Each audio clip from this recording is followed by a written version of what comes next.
Hey, hi, hello. Welcome to Fable of Contents. Thank you all so much for joining us for our very first live play campaign. Yay, look at us. This is set in our homebrew world in a story that we call Ventures in Veurna. Before we begin, let me be professional for the first time in this space, and it would mean the world to us if, for those who are watching, like our video, subscribe, and hit the bell so you don't miss future episodes. Look at us. We're doing it, guys. We're using our imaginations. We're doing it. But before we get started proper, let's go ahead and just meet the players here a little bit and introduce ourselves, as it were. Hello, my name's Mikey, and I will be the DM for this campaign. We have Rena. Say hello, Rena. Hello. Hello. Cody. Hello. Cody. Hello, Cody. Harrison. What's up, everybody? What's up? Oh my god. Tara. Hi. Oh my goodness. And then last but not least, Quest. Our dearest Hi. Quest. Lovely. Well, and yes, this is our first campaign, and we thank you for everybody who's watching, and we hope you enjoy. And I guess that's pretty much kind of wraps it up for the intros and everything, because we'll leave everything else into the game. So with that said, is everybody ready to play a game of D&D? Yeah. Ooh. Yay. We're doing it. We're doing it. We're doing it. All right. Okay. Long ago, roads learned to follow water, and water learned to welcome those who passed beside it. Where a broad river flows from the south, or from the north, I should say, and a smaller river wanders in from the west, from that same river, the land opens just enough for people to stay. There, between stone and water, stands the town of Creekwall. From above, in a bird's eye view, it looks like a place that has naturally emerged than people coming to the space and building. Two bridges cross the waters at its heart and worn smooth by countless crossings. Around them sit like low homes, docks, markets, inns. It's a small trading hub, and smoke curls lazily from chimneys from all across this town. Life moves at a steady pace here. Nothing crazy, or at least too crazy, happens in a town like this.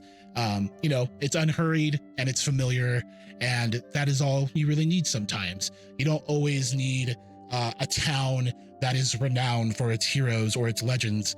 This is one of many simple settlements in the world of Veurna, and this is where our story starts. Late in the morning is where we're at right now, probably around 10 a.m., and we're about mid-autumn in the year here. In Veurna, there is 13 months, and there are 5 months of autumn. Yippee, because I said so. And I love autumn. But with that said, it's late in the morning, and a wagon comes pulling in from the main bridge from the main river. And it's not any normal wagon, as this wagon is not being pulled by a horse or any traditional means of pulling a wagon. This wagon seems to have some sort of arcane steampunk engine in the front. It is a barrel shaped wagon. So it looks very classic in that regard.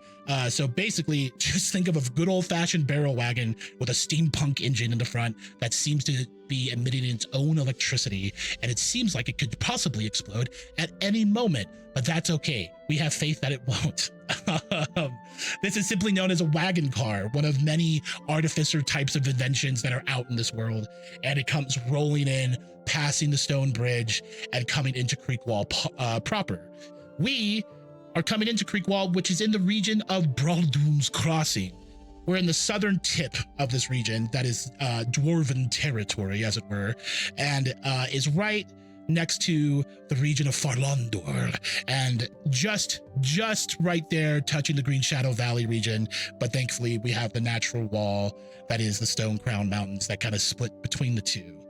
Welcome everyone to Creekwall. But yes, like I said, this wagon comes pulling in, and it certainly kind of makes a kind of old jalopy sound as it parks, as it stops in front of an inn, and you see coming out of the back door on the back side of the wagon, you hear an old kind of grumpy old man, or to what sounds like an old man, just going, "Oh, that was quite the trip." And we see a dwarven man stepping out of the wagon and kind of is giving some stretches. He's like, "Oh, I knew we should have did another rest up. Oh, my back." And he's kind of just stretching. You see another person coming out, a male gnome, also kind of on the older side, maybe not as old as the dwarf, but comes out and also does a little bit of stretching and stuff. And he goes, "Oh, yeah, we've made it home. We've made it home. Ladies, are you coming out now?"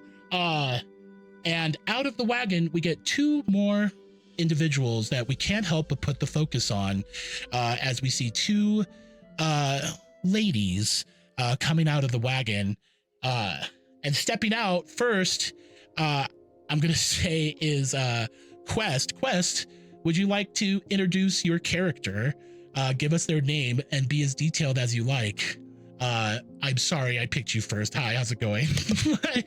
It's okay. So Moss steps out of the wagon. She is a 20-year-old witchborn. Both of her parents are human, so she is also human. She's 5'2". She's got long black and green hair, hazel eyes, with these big dark circles under her eyes.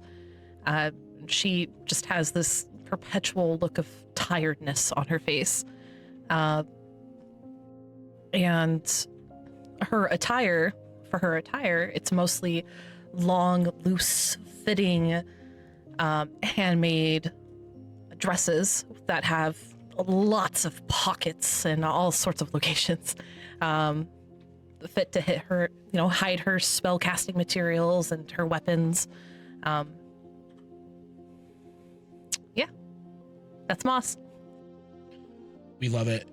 And Moss, you step out of the wagon. It's, again, late morning, the sun's overcast, shining upon down Creekwall. It is an open, airy day, partly cloudy.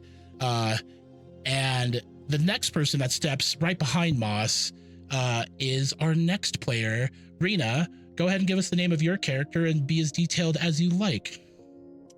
My character's name is Adara. She's a 21-year-old human woman, also witchborn, about 5'6", with a medium frame.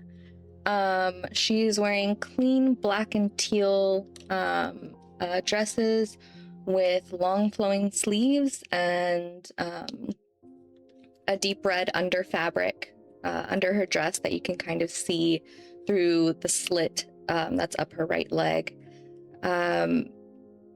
There is some silver and crimson embroidery on her dress, and you can tell she's just in a bad mood. Her face looks like it is just etched with a perpetual scowl, and she's got piercing green eyes, very fair skin, almost sickly, and she definitely looks anemic. Yeah, if you look closely at her, you might see some very light silver veins, and some scars all over her body. And that's her. We love it. The dwarf who drove you guys all the way here from miles ago. You guys have been on the road with this dwarf and gnome for weeks, you guys have gotten to know this dwarf who goes by the name of Corum. Corum is has been your we'll go ahead and call sweet dwarven friend that you guys have made, along with Spackle, the gnome. And Corum is still stretching, goes, oh, can't wait to show you the good fisheries they have here. You know, they have really good fish that they get from that river. And you would think that they wouldn't be, you know, getting so much fish, but you know, that it's very abundant. And I don't question why. It's just good fish. But with that said, and he goes up to, you know, he stopped at like kind of it's not necessarily a gas stop, but kind of like a little rest stop inn where it's not necessarily a place. Well, I guess you could kind of almost think of it as like a kiosk, where he goes up to and he's like grabbing snacks and stuff. You know, he gets like some pretzels combos, sponsored. No, I'm kidding. But he grabs like some snacks and stuff, and then he goes by the side of this like little kiosk area where he has the wagon car parked, and there is a job board, and he goes, oh no, that one's lame, that one's bad, fistful of pretzels, no, that one, oh, there it is, and he pulls down a flyer and kind of jogs over to you, Adara and Moss, and he goes, look, it's still here, and you see a contract for a unknown threat in Creekwall, something that has been causing havoc in the evening times in the town of Creekwall, and has been messing up like the water wheels. Like there is many water wheels, houses on either side of town that collect water or are used for grinding minerals or you know, types of food and stuff like that. But it's seemingly messing up the infrastructure of these buildings, and is causing havoc amongst the streets in the evening. So people have been attacked, houses have been broken into, and nobody has ever gotten a clear sight of what the threat is. The best that the local law enforcement have gathered, known as the Delve Guard, have only gathered that they think it's some sort of like bandit, some humanoid person that's just causing a bunch of trouble. But most noticeably on the contract is that it is offering a 500 gold reward in solving this mystery here and taking care of this threat. Corum hands the flyer to you, like I said, and this goes, that's a big payday, and that would be a good amount of money for, you know, the place that you two are trying to save up for. Yeah, thanks. There's nothing really to go off of other than it's a big mystery with some invisible bandit, huh? Well, you know, that's part of these contracts, Adara. You know, sometimes you have to do a little bit of snooping, a little bit of investigation to see what's up. But, you know, hard jobs equal hard reward, I think is what they say. And what do you think, Moss? How long has it been up here? It seems to be weeks, to be honest. I mean, we've heard about this story back up when we were in the region of Farlandor. So I'm actually kind of surprised that it's still up on the board, but I know that the enforcement has been lacking, and there hasn't been a much you know, monster hunters or bounty hunters lately to come through town to take care of these kinds of things. But hey, it's opportunity for my two new magical friends, and he kind of like elbows you, Moss, like, hey. Sister, this thing is taking down buildings. Do you really think we could handle something like this? Well, certainly not alone, but I mean, we could give it a shot. We're capable. You know. I'm sure we'll figure it out. It sounds like a great idea, sister. Yeah, and if you guys need my help, you know. And he pulls out his revolver and is about to shoot. And there is a dwarven delve guard just walking down the street, just doing patrol. And he goes, "Don't do that. Don't shoot that." He's like, "Oh yeah, sorry, we're in a settlement. My bad. I've been on the road for several weeks. I just kind of been shooting willy-nilly." And then the guard just goes, "Great. Put the gun away." He's like, "Yes, of course." And he puts the gun away. The guard just continues his patrol. And Corum just goes, "Well, you know, I believe in you, and I'll be around town, and I'll be here in Garum's court. You know, it's kind of the dwarven district, as it were, in this town. So." And he kind of points at like a few places that you guys can find him, especially like the biggest like brewery that is in this place. And kind of just goes on to say, "You know, I hope we stay in touch. I know this all started off with, you know, you being a couple of hitchhikers and us, you know, just driving along and singing a song, as it were, and maybe a couple of times where I really had to go, and maybe a few times when maybe I haven't heard you when you guys got lost in the woods and I was too busy shit. But I still think we have a great friendship. I still think our friendship is amazing, and I hope we stay in touch. And I wish you both the best of luck." Thanks so much. Yes. I'm sure we will. Moss, give him something. Apple juice, or I don't know, something. Friends don't need anything. And you see that Corum just comes up to both of you, and he just grabs you both with his big old muscular arms and pulls you both into a hug. His head is kind of just in between you guys, and he has his hand on like the middle of your backs and just pulls you in for a hug. And he goes, "Oh, squeeze tight, squeeze tight." Spackle's in the background, just like not like just shaking his head. He's like, he always does this. He's horrible at goodbyes. Yeah, Dara's like, just stiff. "Oh, I wish you the..." Yeah. He's just like, Really "Oh, I wish you all the best of luck." And he goes, "Go on now. You got this. I believe in you." And he kind of just sends you guys off your way. And he goes, "If you need anything, you know where to find me." And him and Spackle immediately just go off into Garum's Court's district and get into whatever shenanigans they may get into. The street is both of yours. The town is yours if you wish to paint it red or not. Hopefully not.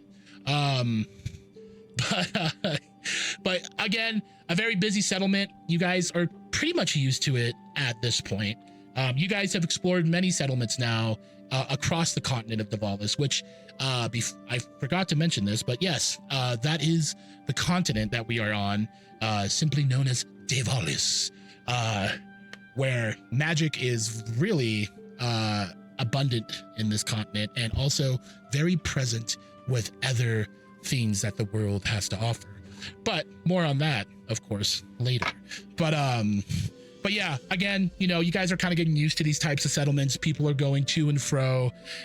You know, people are in the middle of work or possibly starting their early lunch, as it were.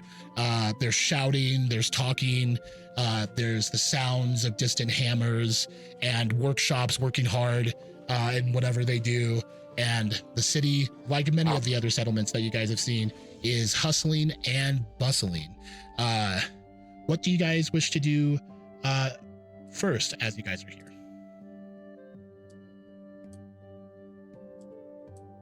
Well, sister.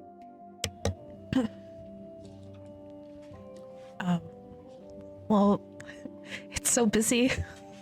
This is the most people I think we've ever been around. It's disgusting. I hate it.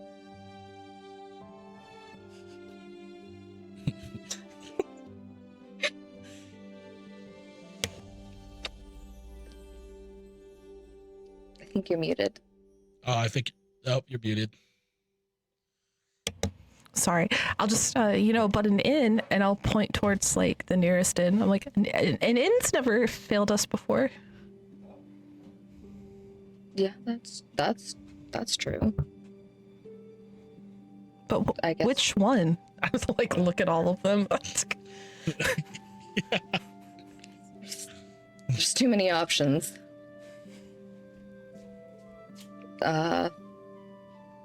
Eeny, meeny, miny, mo. Just Pick one. Which one looks the best to you? I'm gonna, I don't know. Whatever you choose, sister. Let's just find somewhere that has orange juice. I need orange juice right now. This is stressful and I need to get out of here. There's too many people. For the love of God, get me out. Too many. Quiet and orange juice, please. You're starting to have a problem, sister.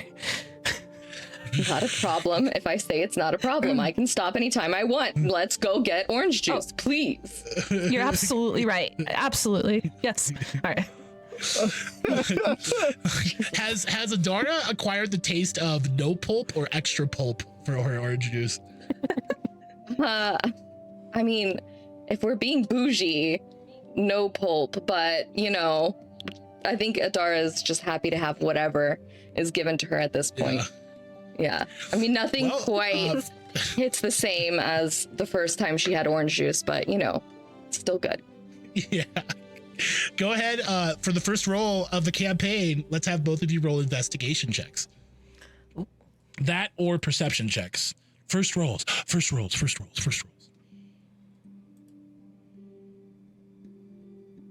Oh, am I gonna do it? Yeah. A 19. A 7. 19. All right.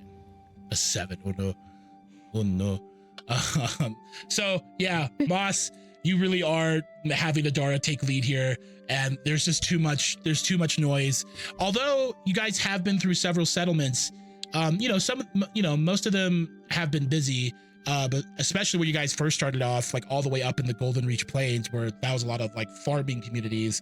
Those were a lot more tame than like the small trading hub that is Creekwall. There's a lot more noise here. And that is a little discombobulating. But Adara with a 19, God, she's determined. And not only do you find orange juice, but you're able to find the most bougie of orange juice.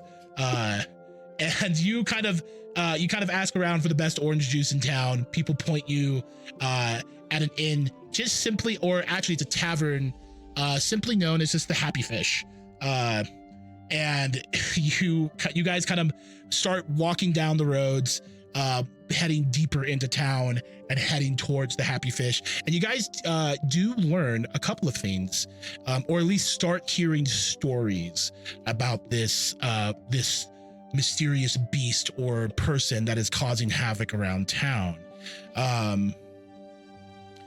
You guys, as you're kind of walking down the streets and experiencing like the busyness, as it were, of this town, you see that a Delve Guard comes to you guys. The Delve Guard, in short, by the way, is essentially the dwarven military that oversees the whole region of Broaddoom's Crossing. So you'll see them in any settlement in this region, and typically they're dwarves. Not all dwarves, you do have like your halflings, your gnomes, some humans and whatnot. But it all started with, the dwarves, the dwarven cities. So mainly you do see dwarves in this militia. But typically they wear to what looks like armor made of like smooth stone that have like brass, copper, or gold accents on their helmets and body armor. Very, very much not for aesthetics, but clearly just for proper like defense and proper function for combat and what have you. And it looks certainly heavy, but a lot of these Delve Guards seem to move with no issue. And you do have a Delve Guard kind of come up to you guys, say hello to you, and then ask if you guys noticed anything unusual near the rivers. You guys obviously just got here, so you say no. You hear a baker steps outside in frustration, complaining about that something scared her delivery donkey half to death during the night, and now it refuses to cross the bridge, and like she's missing out on ingredients because of this. You see like a small crowd gathers around a fisherman who is putting up his nets, and he goes, "Look at my good nets!" And his nets are just torn to shreds. Clearly something clawed through it and like took his catch of the day. And he goes, "These were my grandpa's nets." And everyone's like, "Oh no, oh no." Very, very sympathetic crowd of people for fishnets. A simple town, like I mentioned. And you do even see like a child, and you get a little bit of daily life too. A small child like that's barefooted and just chasing a chicken because he's a chicken chaser. Just running by you guys, and then a mom that's chasing after this little boy, like looking at you guys and just mouthing sorry, and just heads to go catch that kid. Really a walk of life for sure. And as you guys start approaching the Happy Fish, you hear many other stories of people just talking about this problem that is happening within town. And it seems that several problems happen in Creekwall, but this one is just the most talked about of recent. Now, as you guys are, approaching the Happy Fish, Adara, I'm going to say that you had a glass of orange juice before you got to the Happy Fish because you needed your fix, but you're still wanting another glass of orange juice. It may have became a problem, but we're not going to worry about that for right now, because something happens as you guys start approaching this tavern, and as you guys are about to get to the entryway, you see three people that very much stick out in the crowd of people that are walking to and fro. And I think you see these three individuals kind of just talking to each other. You see that one of them that looks like someone that's very capable of combat is holding a flyer and is looking at it with the other two that he is with.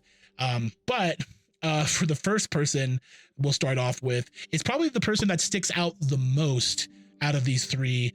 Cody, go ahead and introduce your character. Give us their name and be as detailed as you like. So I play Roke. I'll start with least to most obvious that sticks out. He wears a mishmash of armor from various centuries that even at this point is very old, like things you would see in museums. None of it looks worn or used. It all looks in very good condition. A twill, padded undershirt and pants, short sleeve chainmail, a tabard over it. There's a golden anvil on top, wearing metal greaves. On top he has a kettle helm with a coif, a head scarf pretty much that covers his face, covers his ears and the back of his head. He carries a flail and a very large kite shield that comes almost all the way up to his shoulders, and he is not very tall at 5.5 feet.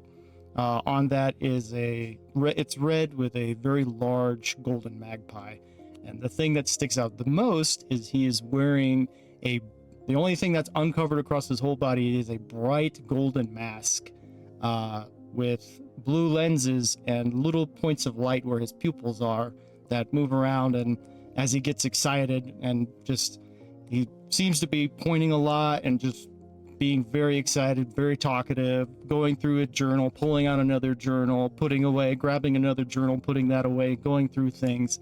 His eyes are getting very bright, and he is a new for this world. He is what's called a gilded. We love it. We love it. And then for one of our other characters, Tara, go ahead and describe your character. Give us the name and be as detailed as you like. So I play Mimsy Caro. She's a magpie beast mortal. She's about 5 feet tall. She's only 12 years old, but in the life of a magpie, that's more like between 20 and 25. Mostly black feathers with some of the white peeking through like a normal magpie. She wears goggles, as do I. And she wears a black leather vest that's a little bit worn, some simple linen black pants, no shoes because she's got claws for feet, a paisley green scarf and a necklace with all these little trinkets on it from her family and friends and things like that, kind of just a memory necklace. And then a belt with a bunch of trinkets on it, but those ones she actually uses to build things and craft with things. And she has a little robot companion, Cog, that she built from when she was young. He's just a little hodgepodge of metal, and that's pretty much it. We love it. And last but not least for this whole group of players, Harrison, go ahead and describe your character, give us their name, and be as detailed as you like. So I am playing Christoph Driven, as he's walking in with these two other companions of his. He stands a little bit higher at 5'10". You can see that he's a half wood elf with a short, rugged beard that's very unkempt, but at least trimmed. His hair falls down to his shoulders. He has a cloak over his head, and his armor. He wears scale mail that's definitely worn and has definitely seen some battles with either bandits or monsters, and you can tell that it's been repaired a couple of times, but it's seen its fair share of some damage. He also wears a crescent moon necklace that kind of peeks out from underneath his cloak whenever he walks. He has amber eyes that always look very, I wouldn't say tired, but very worn and vigilant. Then he also has a long sword on his hip, as well as a journal that he keeps to keep information on there. On his chest, there's also a whole rack of potions going across there that he uses throughout battles and stuff. And yeah, that's Christoph.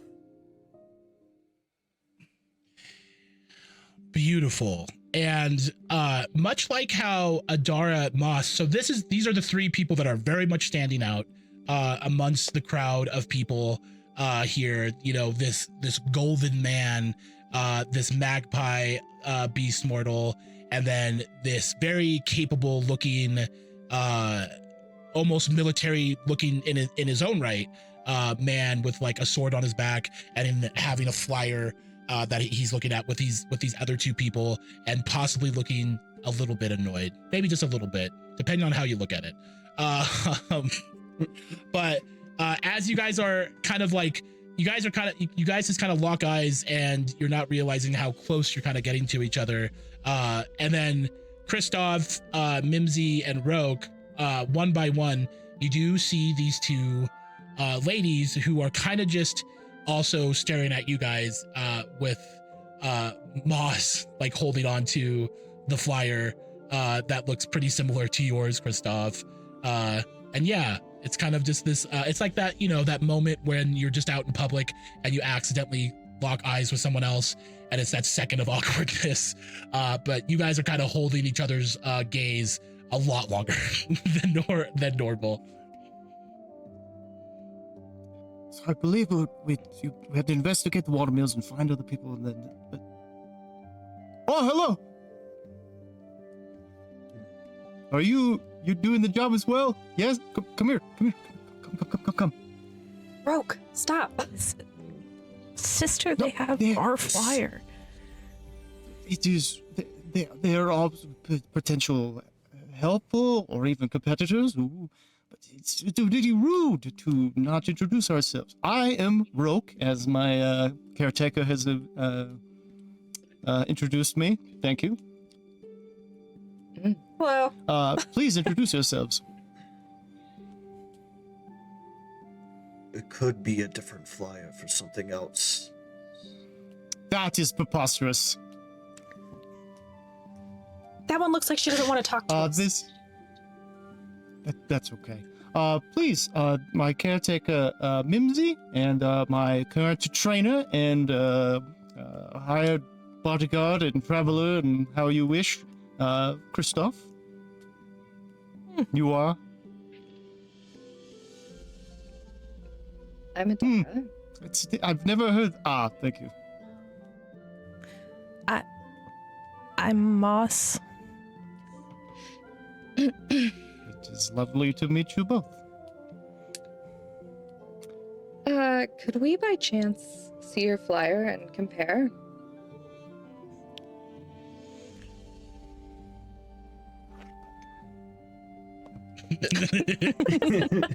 Are you handing it to me? Kristoff, I assume Kristoff has it. Roke kind of just pulls the top down. It just shows upside down the flyer. Keep forgetting this is how he is. We've been traveling for leagues. I haven't changed a bit. Oh, But may I see your flyer? sure. I'll hold it the same way, that upside down so you can't see it, just like I can't see it properly. I'll turn and look. Ah, perfect. See? Kristoff, you doubt. This I man knew came it. on so strong. I'm hiding behind Adora a little bit. Peeking out behind her. I'll pat your head. And this I is want more all people to- behind an Yeah. expressionless, elven man golden mask. Wow. Miss? I want more people to join our Yeah. party What- too, but they don't seem like they want to. Yes. Uh, That's fine. I do intimidate at times. I'm very chatty. We He means are well. taking this. Yes, we are taking this in order to acquire gold, as all adventurers do. I need it for the continuing of this process. As you see, we have an agreement. If you wish, I can extend the agreement. I wish to exchange all gold for this job with silver, and I can help with any expenses for this. The trade would be I change out your gold for my silver or platinum if you prefer, or for some reason if you wish copper, and then from there I will then pay a very small percentage on top as an exchange fee. So it's truly a win-win. We are obviously strangers. You have no reason to trust us, but up until 4 weeks ago, while I am aware of and have had strong relations with Miss Caro's family, with the Parliament, I am very new with Miss Caro, and I am very new with Kristoff. And they can speak on behalf of mine, and I vouch for them completely. okay. Sister, I mean, this does seem lucrative, and I'm gonna turn around and talk to her and a whisper the best that I can, even though I'm literally right there. You can probably still hear me. This does seem They like might a be good fleecing deal. us. They could be, I but we don't can know. just hex them if What's they a platinum? don't know. But we can't act like Is it we made don't up? know.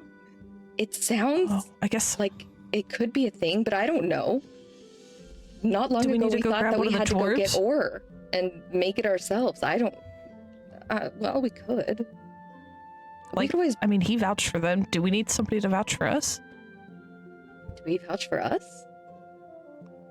Can we just vouch No. for ourselves? I mean, they seems really trusting. Maybe too trusting. All right. We'll just hex We're them. both if it gonna look gets at you bad. guys for a second, and then okay, we'll do the hexes. I like it. Yeah. Backup plan. Backup plan. I'm with you, sister. What could go wrong? All right, let's. Yeah, sure. Okay. The fact that I think three we've of them come- are just hearing two ladies say hexes, we'll just hex them. Just the three of them blinking, just. We've come to an More agreement. people. Okay, can we roll Oh, for stealth clearly. at least, just to see if we were quiet enough? Okay. We roll That's for probably perception. Yeah, go ahead and roll. The three of you roll perception. The two of you roll Oh my sleight gosh. of hand. Yes. Hex them? No, sorry. Full party roll. Perception. You three go ahead. Well, your passive perceptions beat them, so like, yeah. The dice has spoken. Okay. That's about right. Oh no! A 5 and a 9. Oh, Whispering Zora so and Moss, loud. Are we rolling So we're in? just gonna Where are we hex rolling? them. You know, you don't have to roll. Your passive perception, you hear them. Like they're Okay. loud. Yeah. Yeah, like there's a guy that Wasted passes, natural 20. There's a guy. Oh no! There's a couple of guys that pass you. Because, you know, also, you guys are standing in the middle of the street, so naturally there are people just walking around you guys. And there's one guy that's just like, hex him, I barely know her. And then just keeps going. I'll turn to Roke and be like, Roke, is a hex bad? Yeah. I feel like it's bad. You understand magic better than I. I guess that's true. Why are you Trickling asking? down to I don't- both of I've them. never used it as a. I've never thought of it as a bad thing. A hex is very bad. Okay. But it's. I've only it's a used shape. magic for good It's things. I excited. don't know. Can we hear you guys talking? But it's Can we hear that? So now We're just as loud. So now you three roll sleight of hand. so now the three of you roll sleight of hand, and then Adara and Moss roll perception checks. Jesus. Oh, perception. Oh, Moss here's Natural First 20. time I've ever rolled well. Shut up. 2 natural 20 so far. Oh, my Good. goodness. so okay. So 14. Hold on, let me see this. Hang on. Oh my gosh, that's so funny. I hear Kristoff say they're really bad, and I blush and look down. I'm really embarrassed. We're gonna hex them. It's really bad. It's a 6-sided shape. The 6-sided. Oh love my it. goodness. Oh no! Really starting that trust off good, folks. Like, I want some Going ladies in our strong. group. Oh my gosh. So very much, very appropriately too. Like it's Adara and Moss may have not been great at whispering, but you guys are good at opening your ears. And yeah, like you guys said, you do hear Kristoff lean towards Mimsy and Roke and go like, "Yeah, that's bad." So you guys immediately get called out. But yeah, Yeah, well, clearly none of us are very good at whispering. So, We're trying Yeah. to whisper? I Oh. was really good at whispering. sure. Yeah, so sure, we'll join your group, and we agree to Yes. those terms that you've laid out thus far. I'm gonna turn to Mimsy. This is going so good. We're gonna get, and I'll look at Kristoff. This is going great, isn't it? We have more people. Kristoff's just gonna be The looking at silence is very- really pushing me. very disdainfully, like doesn't say anything. He's like, great. Like Kristoff is really thinking, oh joy, more people I have to babysit.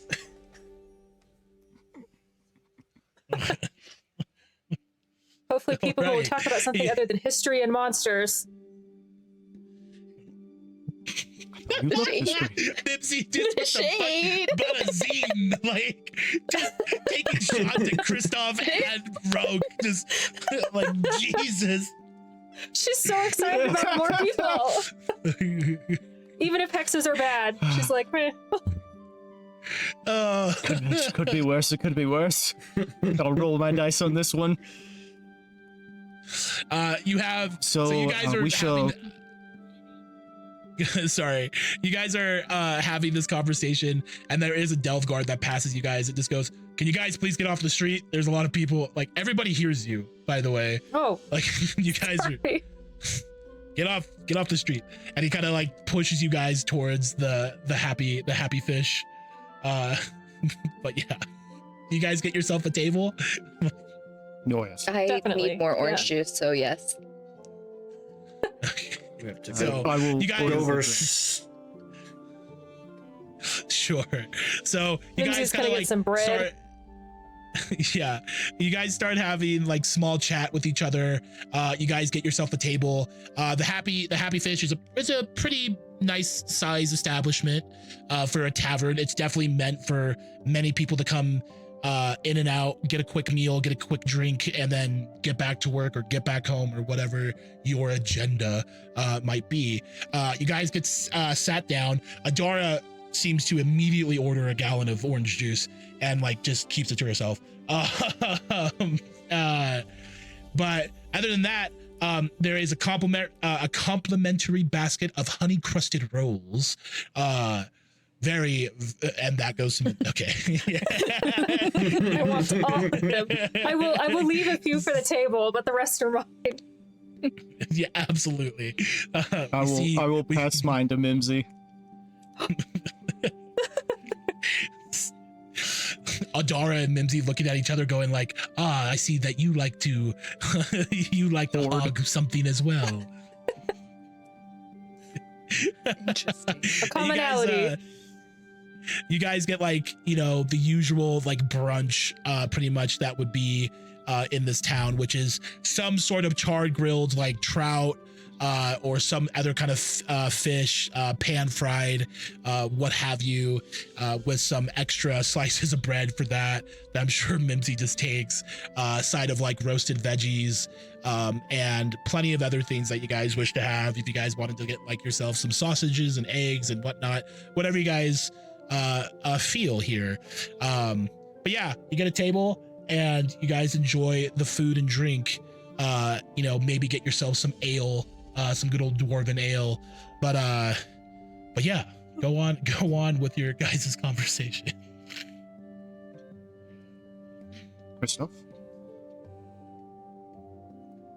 Christoph is going to firstly take a swig from his ale and strike a match and light up his pipe and start kind of getting a little smoke going. So, what we have come to discover is that there is possibly two of these entities that are tormenting the town. The first that we believe is over at the Braylon Span Bridge. The others are by the fishing docks. It has come to my attention that these are not just mere bridge trolls or bandits, a group of bandits, but instead a different type of creature closely related to the troll, but known as a shellycoat. A more fey type of troll. And while I do not think that us three could have handled it alone, I'm glad to have possibly two more people that have experience with combat.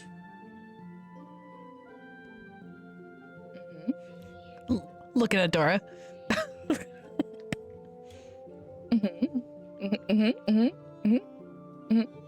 Yeah.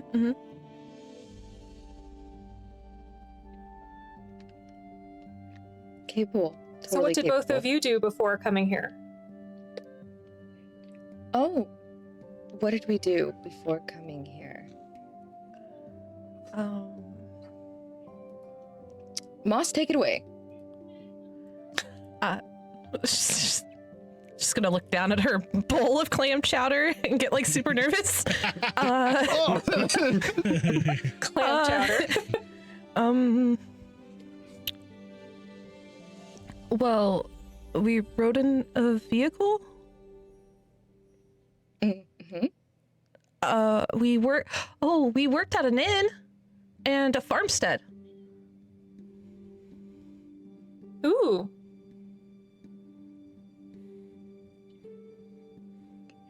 Yep.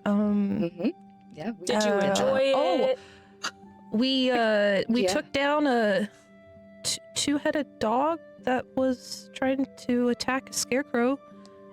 That was Oh. Yeah, we saved sad. that scarecrow.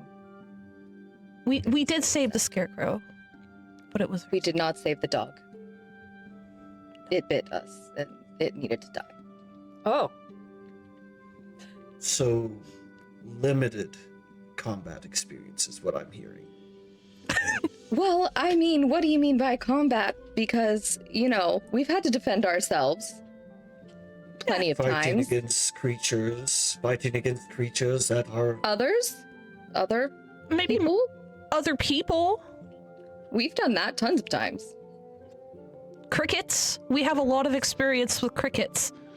Very large crickets. Very large. Horse size crickets. Oh, Very large crickets. didn't know that was possible. Large. Why are they that big? It shouldn't be that big. They're They really shouldn't. good in some It's soup. really- though. Oh. True. Oh. Extra Yes. protein, it's good. Mhm. Great for sacrifices, you know. A lot. A little bit of chicken stock. Sounds That's kinda our experience. I must.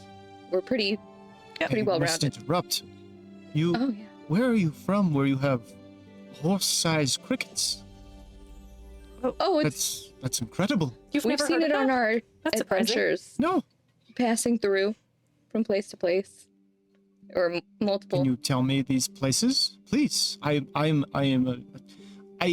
do this work for the sole purpose of acquiring currency, but I am a historian and biographer by hobby and passion and trade. I truly wish to know. Honestly, we've been seeing them everywhere. I just walk in the woods. First We off, have is yet this to in see your that. is this in your book? I These monster insectoids. I'm not sure I want to see that. I've not seen giant crickets, but I do know of smaller insects that form a swarm. A pestilent swarm, but I do not know giant crickets. Well, DM, let me based tell you, they're on formidable. What Christoph is telling me. Yeah. Based on what They can Christoph is hurt. telling me, and just I don't think I've ever heard of this before. Do I believe them? You can roll an insight check or a history check, and I then didn't even think about Christoph, that. if you Christoph, if you wish, you go ahead and also roll me a history check. And Mimsy, also you. Like I the just three of you, believe them. go ahead and roll history checks. Yeah. You just believe them? Like, okay, got it. 100%. I also I'm gonna believe them. slowly- I Yeah. rolled an 8. I got 11. 11. Oh. So even with an 11, it's not far-fetched. I mean, you've seen plenty of weird stuff, so like an oversized cricket wouldn't be the weirdest thing that you've ever seen, but you're a monster hunter. You've never had to deal with a giant cricket threat in any of the settlements, nor any time have you explored any of the large forest or woods around the surrounding areas. Have you ever seen one? So certainly that's a new threat, if it's true. But also, Christoph, especially with like your line of work, it's probably, it could have even been a little bit sooner, but you do realize that just based off like the similar kind of things that you go through with what you are, you do notice that these are two witches. Like these are witches, and it is kind of uncommon per se to see witches just kind of out in public as much as these two are standing out. Typically, like witches, as you know, like witches are victims of hags, typically speaking. And when they are free, when they become free from their hag, they kind of go into hiding. They either, live within forest or live within whatever environments they see comfortable and kind of just isolate themselves. Or in other occasions, witches do kind of do the whole public stealth thing, where they kind of go into a town but quietly and then try to live just some sort of life of normalcy. And for, that's normal, but Moss and Adara are just pretty much loud and proud witches that are just sitting in the middle of town, walking through town, but also, obsessed with orange juice. But yeah, something you just can't help but notice.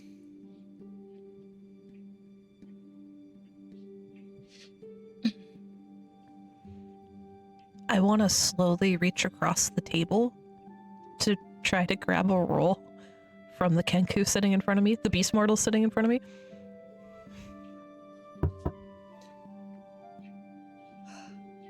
She'll hand you one. Reluctantly, but she will give you one. Oh, yeah. I'll quickly snatch it back and I'll smile. Okay. We're building trust Mimsy's already. secretly I like pleased to that see she's this. potentially gaining your trust. Like a wild animal. Oh my god. Do you want some of this orange juice since you shared your bread? Me? Yeah, you, Mimsy. Sure. Thank you. That'd be great. Would you like a roll? Yes, please. As Okay. I'm pouring it, a tear. I know. One. Mimsy's also like, I shouldn't have even offered. Just one. With this, I'm wonderful to see that we're building cohesion amongst each other. Christoph, where do we start? I think the first one that we should tackle is the Brayloon Span Bridge. I think that one would be easier than the one at the docks.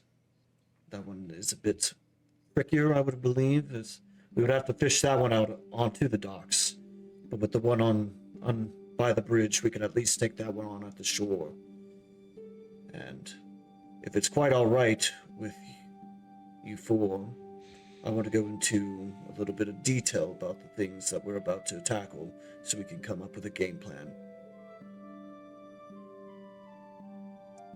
Should we walk and talk or discuss it here?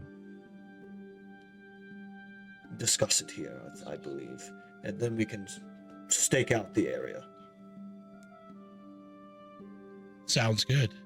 So you guys enjoy your meals, enjoy your drink, and go deeper into investigating and talking about this threat.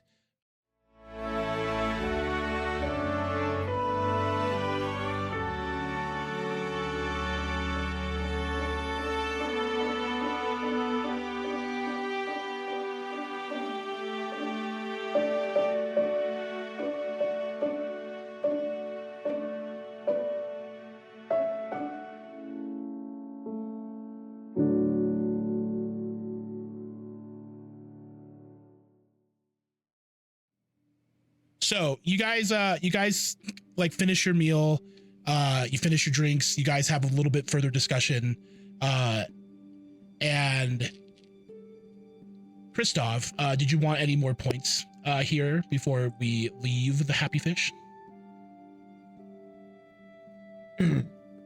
Kristoff will reach down to his belt and pull out his journal and open it up and span to the different page and put it across the table, right in the middle so where people can see it. And it's going to be on the page and what he believes is the threat that is threatening the town and destroying different mills and everything. And this is what is known as a shellycoat. Once again, like I said earlier, it's similar to a bridge troll, but has more Fey origins. We won't really be seeing it during this time of day. They are more active during night. But on the off chance that there is an Envrucast day, they will come out. One of the main things to know about these creatures is that they tend to ambush, so as we investigate by the waters, we must be careful and watch where we step and be mindful that at any moment they can reach out and grab at our ankles and pull us down. Other than that, I think we should be good to go. And Just know that these are dangerous creatures.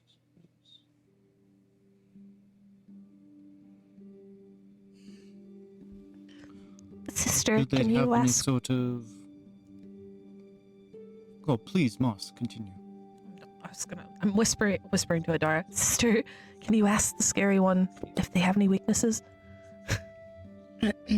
Just asking the same thing. Which one's the scary Oh. one? They're all Right. scary. The one that's been talking? Yes. Yeah, are there weaknesses that you know of?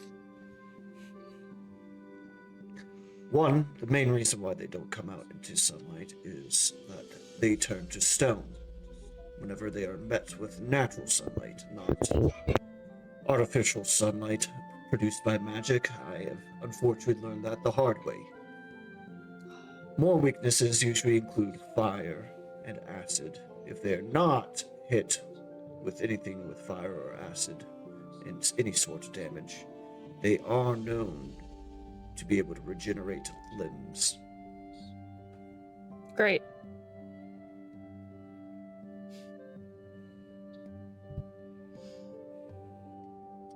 So Interesting. Fantastic. We love to hear it. any other questions about the Shellycoat? I do not have a question about the Shellycoat, but perhaps more on our other parties' members' capabilities. I know no magic at all. That has never been my specialty. I know Kristoff has some. I certainly know Mimsy does. The two of you are not very heavily armored, suggesting perhaps more casters. Do you have the ability to cast fire or acid?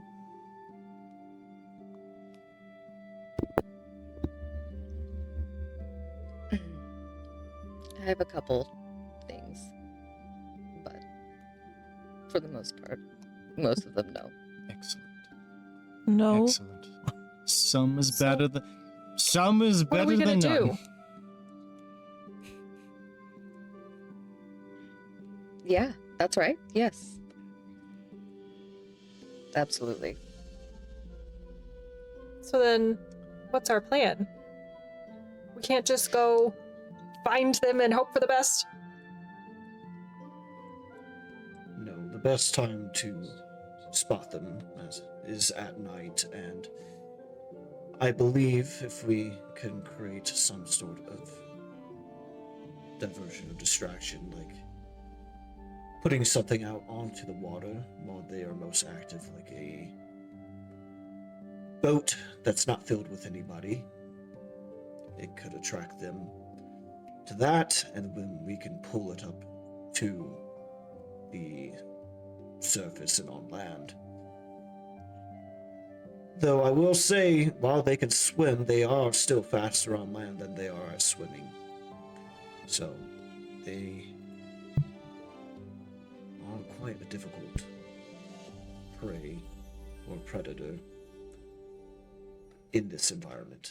The best thing to do is to get them out of the water and possibly attack them closer to dawn.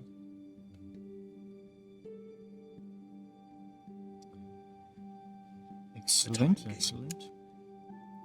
Maybe we could trap them and keep them outside until the sun comes up. Do we think that's possible? Hopefully there's no clouds.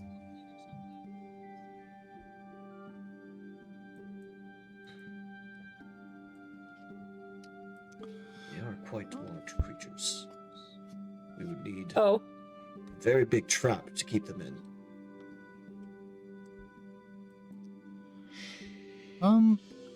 Mikey, is there anyone around us that looks like perhaps an old farmer? Someone who is from the area and really whose livelihood depends on the weather? A farmer, a fisherman, someone who works outside. Yeah, I mean, in the Happy Fish, there's plenty of people that are walking in and out, and plenty of like hardy looking folk that look like they are locals and people that have lived in this town for possibly their whole lives. And certainly you see that the people that seem to have like a livelihood here in Creekwall seem to have the most like reputation. So you do see this halfling step in, this like older but like middle-aged halfling coming in, and you hear a bunch of people going, Jasper. He goes, hello everybody, and he kind of just goes on to discuss themes with everyone, and you hear that people are like, Jasper or whatever these creatures are, did they get your fishnets? And he's like, oh, nobody gets Jasper's fishnets. And very, very confident halfling. And they're just like, oh, Jasper, you have to tell us your secrets. What are you using to keep them off your nets? And like Jasper is just like, well, and you can tell that he loves the attention. And there's a lot of discussion happening about what Jasper's doing, not only with his fishnets, but also why hasn't anybody taken care of this? Usually, especially with the Delve Guard, these kinds of issues don't usually last long. Creekwall is not new to trouble, like especially Christoph, you know this, like there's these settlements usually always have monster troubles here and there. But it is interesting that this has been going on for the most part, like over a month now. Like, we're talking 5-6 weeks. This has been an issue, which is way longer than normal. And there's plenty of rumors, you even hear Jasper say himself, like, well, you know what they say, and I've heard that a lot of the Delve Guard have been called back, and that they're been scattered about and called back and then sent off to, the Green Shadow Valley. And then a bunch of people just gasp, oh, gasp. And people just like, the Green Shadow Valley? Why would they go there? There's a war going on, isn't there? Between Morrowhold and Carewind? And Jasper's like, yeah, that's the problem. It seems that the story is, and I know this because I gave some of my prized fish to one of the Delve Guard, and he told me that, maybe they're a little bit more involved nowadays. And everyone gets gasped, like, whoa, we're involved in the war now? The war? And then Jasper goes, by the way, I did not give him my best fish. And everyone's like, oh, Jasper. But yeah, he seems to be that was a long way for me to say yes.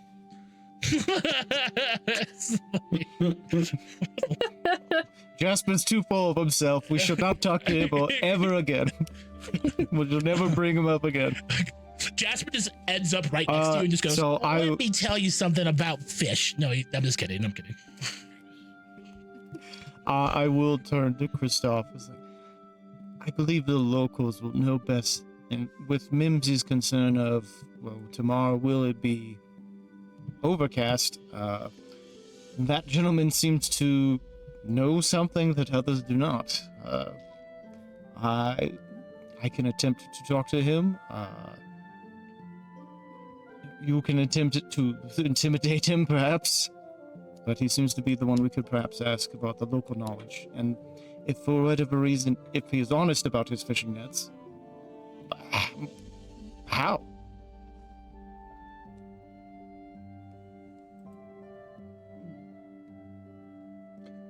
Christoph will kind of think a little bit on that. He's going to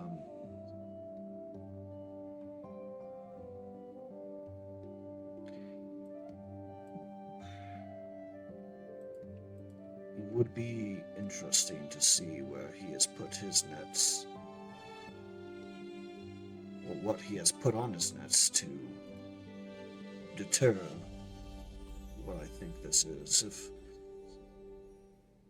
If we can find out that the spot where it's not at, that narrows down our search. And then also, if we find out what he's been putting on to deter, I think we can narrow down and ascertain what the threat actually is. Though I do believe that from the descriptions of the attacks and that what's been going on here, that it is nearly certain a shelly coat. I'll turn to the rest of the party. Any other suggestions? Gather some information, and then once we see whatever we can get out of this gentleman, what else?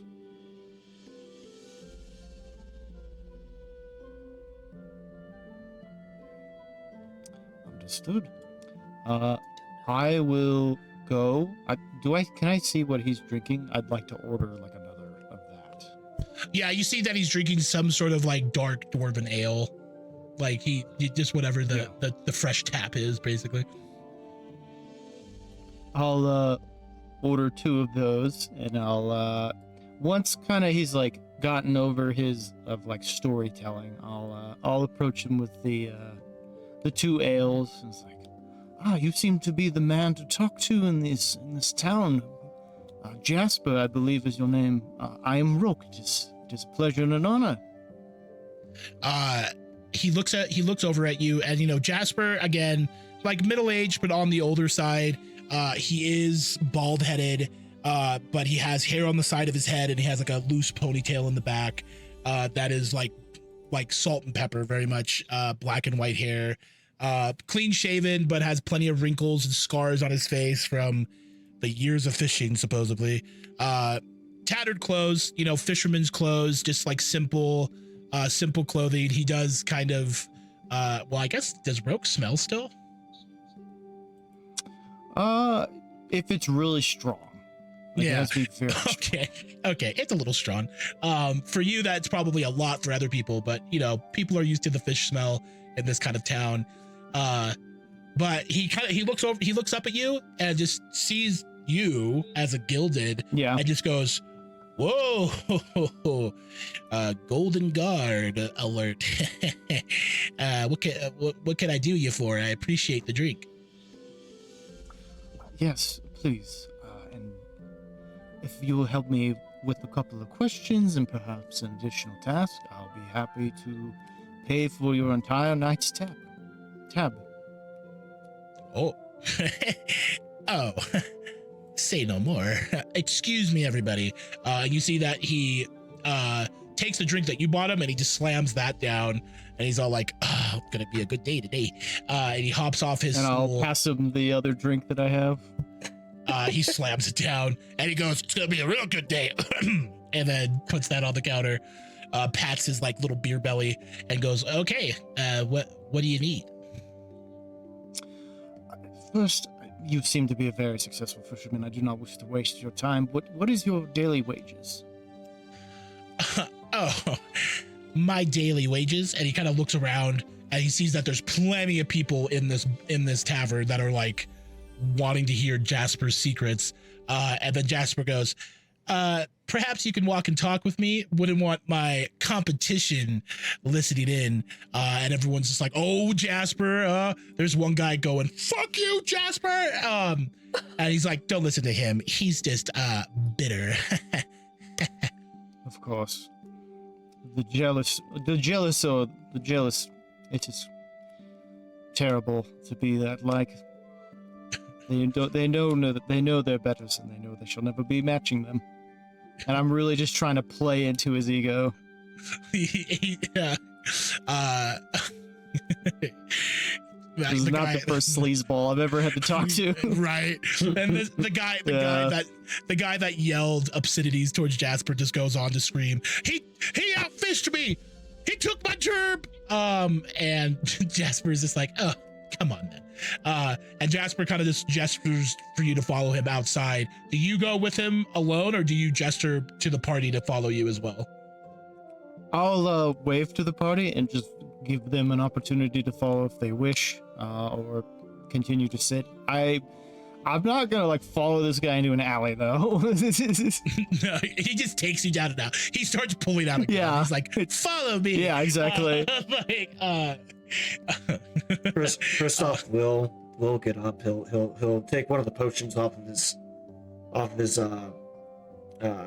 sash and down it, and his complexion will get a little bit brighter. And it's just like he's just thinking, "God, two talkers, but I need the information.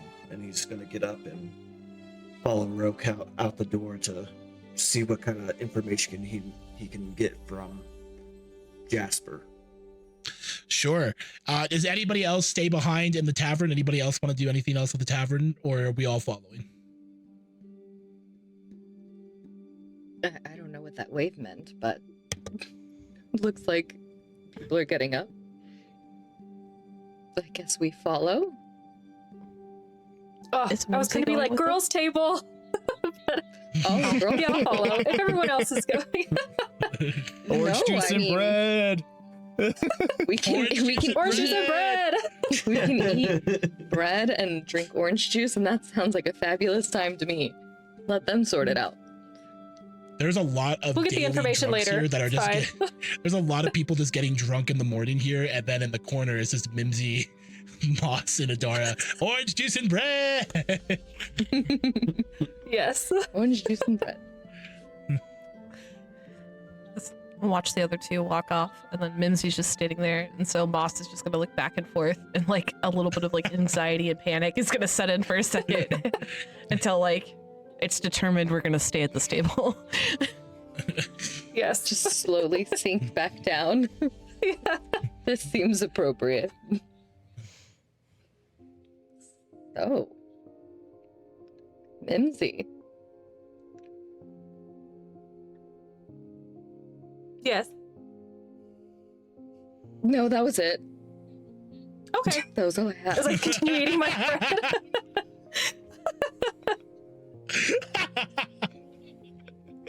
That's a name. I'm just gonna look at Moss and be like, that was a lot. That was a lot of effort. Take it away. I can't do this anymore. Okay, Adora. So She's eating her bread. do you fly? Sorry, I'm sorry. I don't No. know if that's an appropriate question. I'm so sorry. No, it's okay. No, but I would like to try. I'm currently working on something to see if I can. Oh. That's Like cool. a spell? Well, I'm an artificer, so I'm trying to build a jetpack. It's my little A secret lot of project. words I don't know. Yeah, but that sounds What is an cool. artificer? What is that? What's a jetpack? Oh, okay. And she's just like, how do these people not know? Artificer. How would I explain my... Yeah, what Never had what to do you explain do? myself before. I tinker with metal, mostly. Cog, I point to my little robot and pick him up. And I'm like, well, I made this. Oh, And he just kind Oh. of like beeping, making little noises. How shiny But is I also he? use he's probably got, are you asking me that? Yeah. Okay, yeah, he's mostly a little bit of rust, some dings and dents. Like, he's pretty old, but there might be a few like shiny little pieces that are new. Okay. Good to know. But I do some magic too. Usually to mend things. Sometimes I mend Roke. A lot of the times I mend Roke. He gets into some mischief. So yeah, that's my basic job. Never had to describe it before. Mm. And then a jetpack is Yeah. a device like a backpack, kind of. I don't know, I'm still trying to work things out. That uses, I guess, combustion, like a type of fire, I guess, in a way, to propel myself through the air.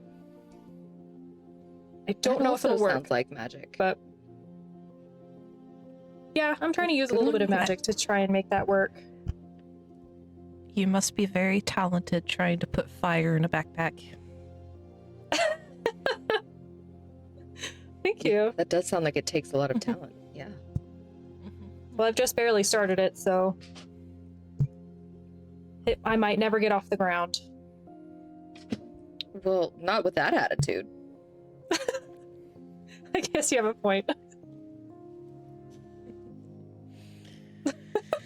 Not with You that seem attitude. very capable. I loved that. You have a tiny little creature that you've made. That's impressive. Robot. Yes, that robot. Take out Does it eat? my journal, write it down. Robot.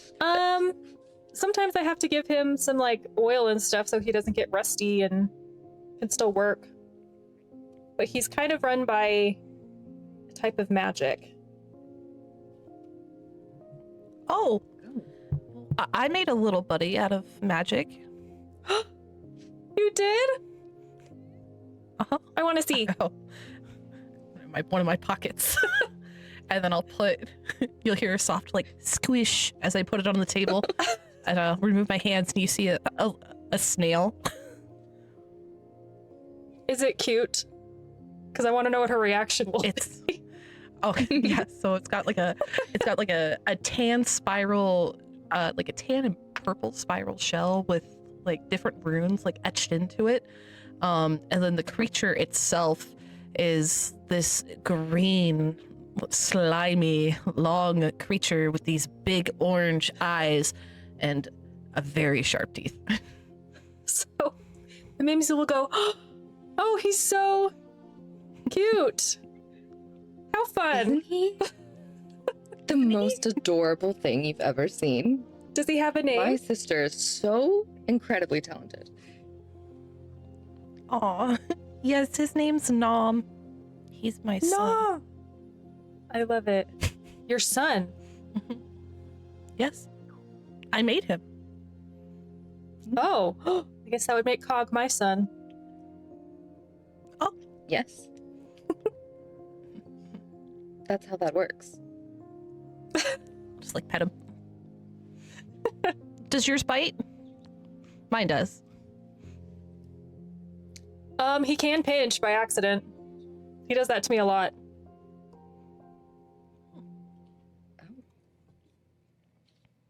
Okay.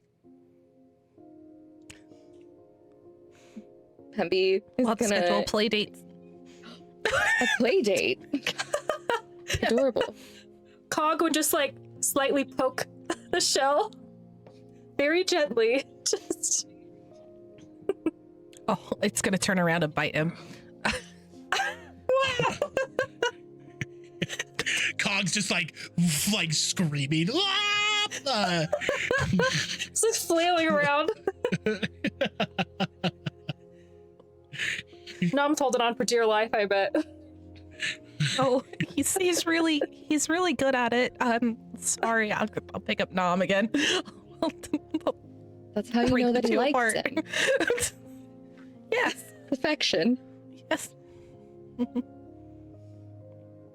See, it's not that bad, and I'll put him on Adara, and he'll bite Adara.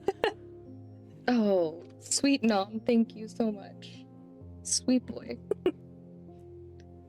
I'll just hold him in my lap on my arm until he's done. You can So, hear slight Adara- slurps from Nom. Ooh.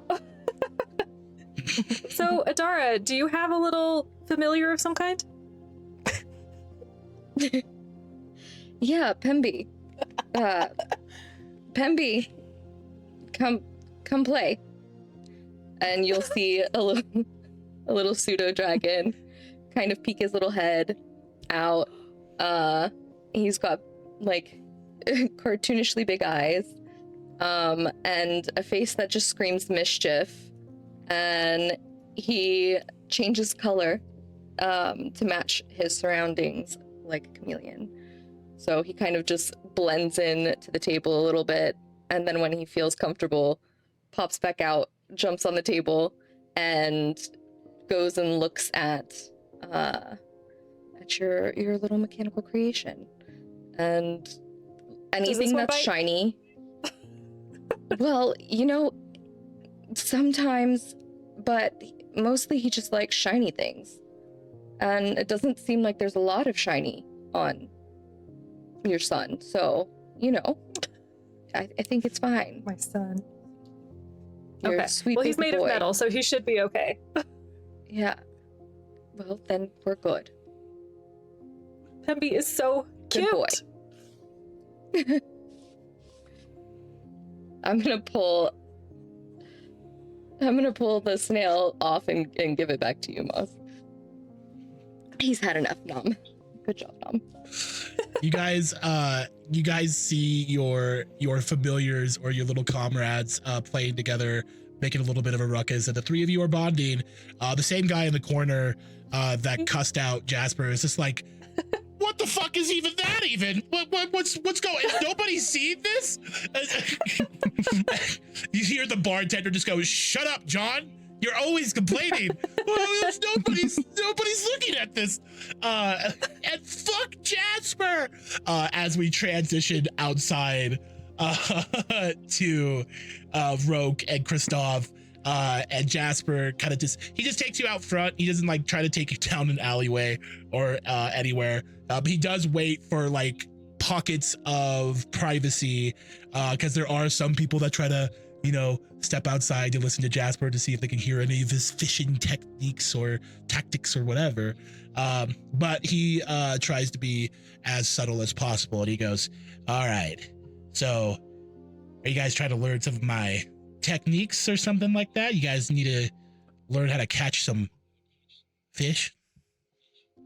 I'll turn around and how rude of me. This is Kristoff. He is my associate. Yes. So with that, we are understanding that there's been a lot of destruction on the river, and we heard tell that you are the only one whose nets are not being destroyed. Please share that. I am more than happy to make it worth your while. You see when Kristoff steps up, Jasper immediately like stands straight and he goes, "Oh shit." You know that Kristoff seems to have a little bit of a reputation himself here. Not that people are scared of him, but just know that he is this capable monster hunter. And people just kind of have a natural respect for people like Kristoff because they are people that kind of help maintain the peace of settlements, as it were. And he just goes, "Oh, okay. I didn't think I would have such formidable people wanting to know about my fishnet techniques." Think of it as a captive audience. I'm going to lower the DC because of Kristoff's presence. And then also, go ahead and roll me a persuasion check, Rogue, at advantage, since you got him liquored up a little bit.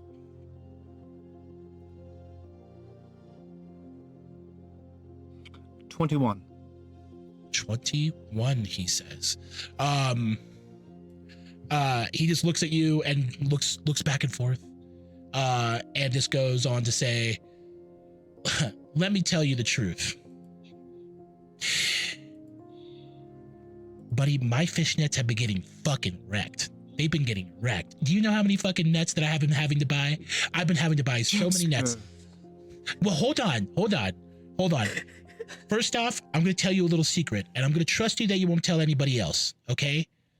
I like to tell everybody that I put apple cider vinegar on my nets because it attracts the fish. It doesn't do shit. That shit's for like dogs and cats. Like that doesn't do anything for fish. I don't know why people fucking listen to me. You know what I mean?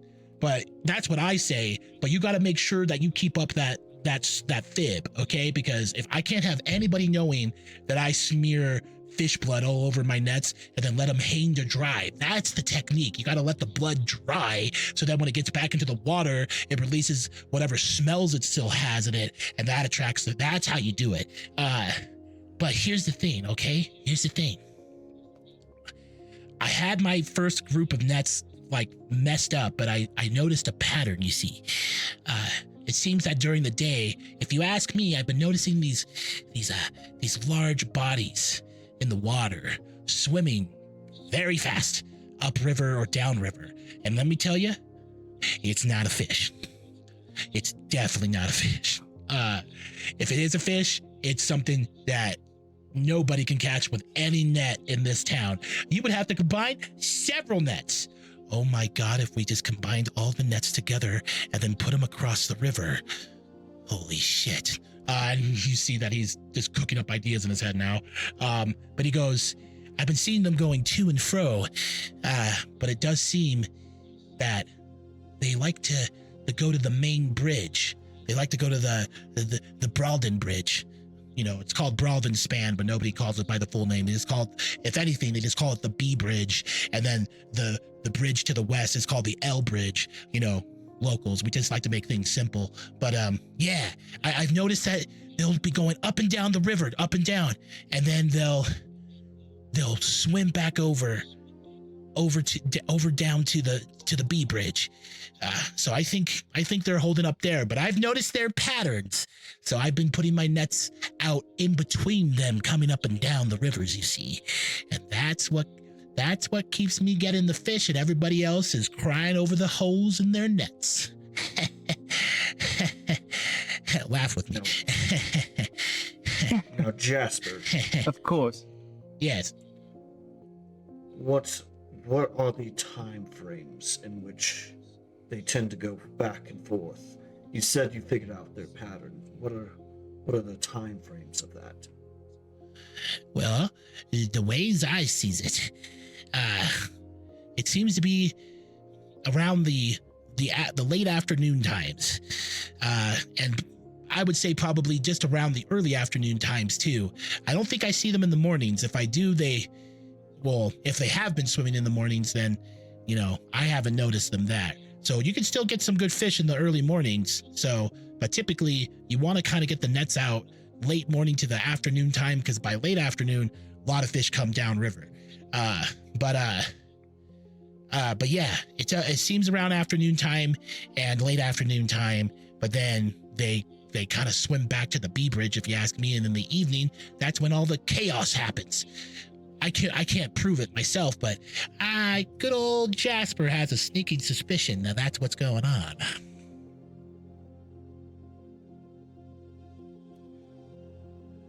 Anything else, Christoph?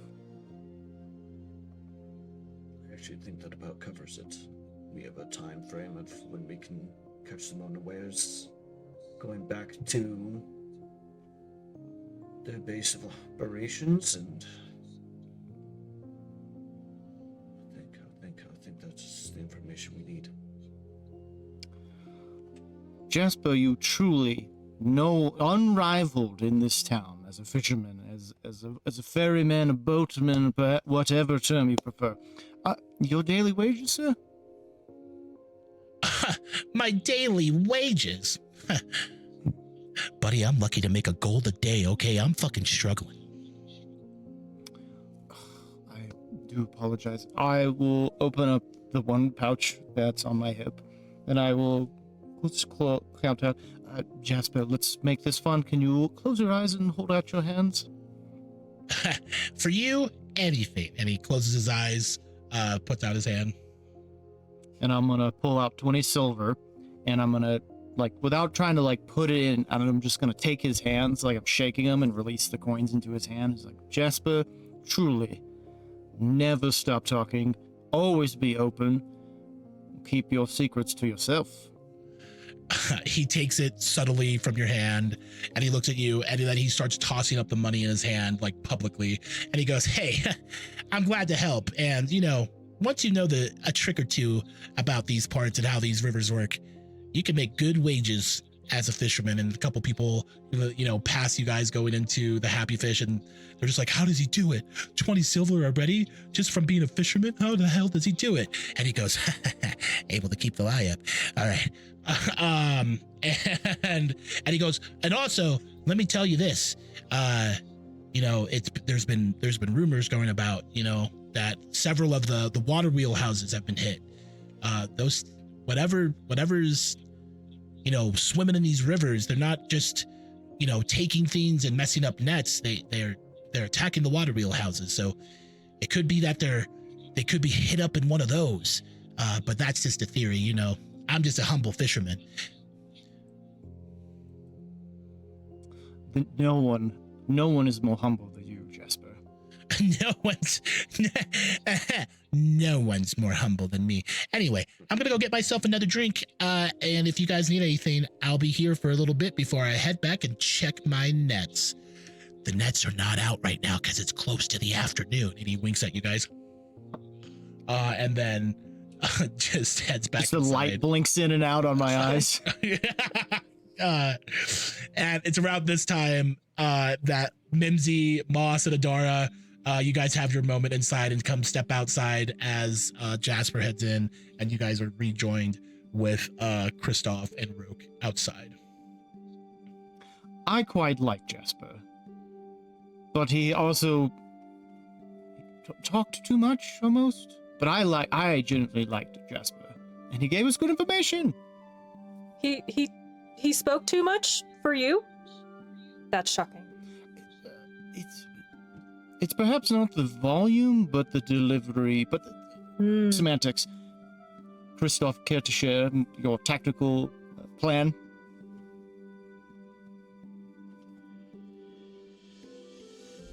I think the best way to do this is, as they approach in the late afternoon, going back to the bridge, that is when we strike. What are we striking with? That is still my question. Hold up the flail. Jasper did have one good idea, and that was a whole bunch of nets.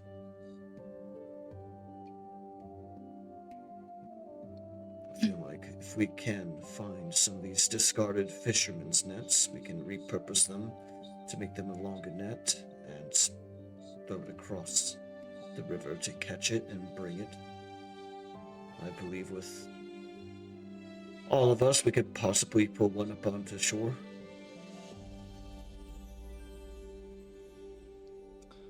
Moss, I saw you shaking your head. Do you not like this plan? Oh, no, I'm just sad that they only have gallon growlers for the orange juice. Also, if they're breaking through the nets of the fishermen already, why do you think it would be any different for us using nets?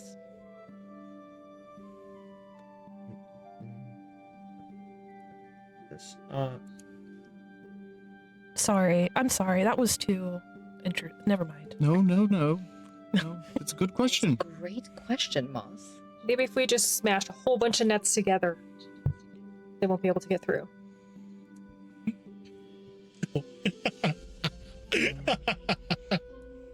That was great. They can get through one net, but can they get through 38 Can they get nets? through 10? We can try it. There's a moment that's point. happening where as soon as Mimsy talks about a bunch of nets, there's several people across town just going, we just need more nets.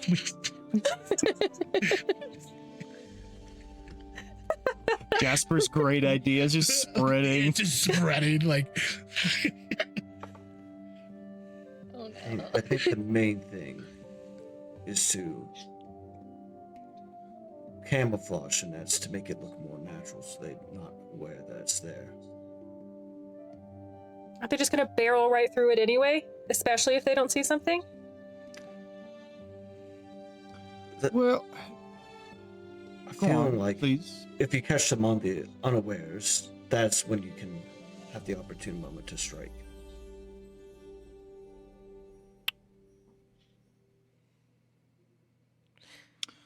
And if it doesn't work, we can just always do it the old-fashioned way and just hit it with a very large stick like a big fish.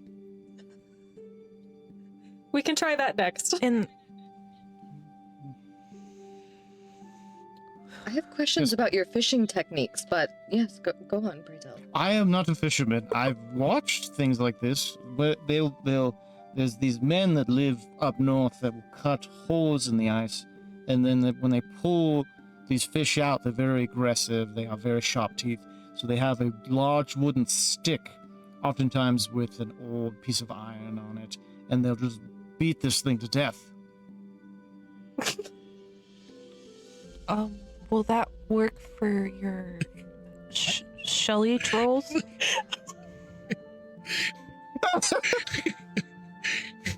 Sorry. Okay. It's the way you said beat this thing to death that just got me. It got Mikey too. I just imagine, I don't know why, but I just imagine Roke like just doing like the 1,000-yard stare of this, like, they'll just beat them to death. Like, just like he's having a flashback. Like, like, Oh man. Yeah. Wow. So Think- if we I think the main thing is just trying to find a way to get this onto the shoreline in which we can attack it better. So even if the nets do not catch it, if it can, I don't know, aggravate it and bring it up to the surface where we are, to where we can bring it and fight it closer to the shoreline, I think that is our best option. Your idea at the restaurant, where you were fishing with a boat, would that not work? It would also work. Just the Okay. boat used for distraction, yes. And then, like, you pull it in, and maybe they'll come out. and then I don't we want to hit it be with the bait. stick. And then we hit it with a big stick Yes. to death. That is, yes, that is when you would hit it with a big stick, or hopefully your flail, Rogue.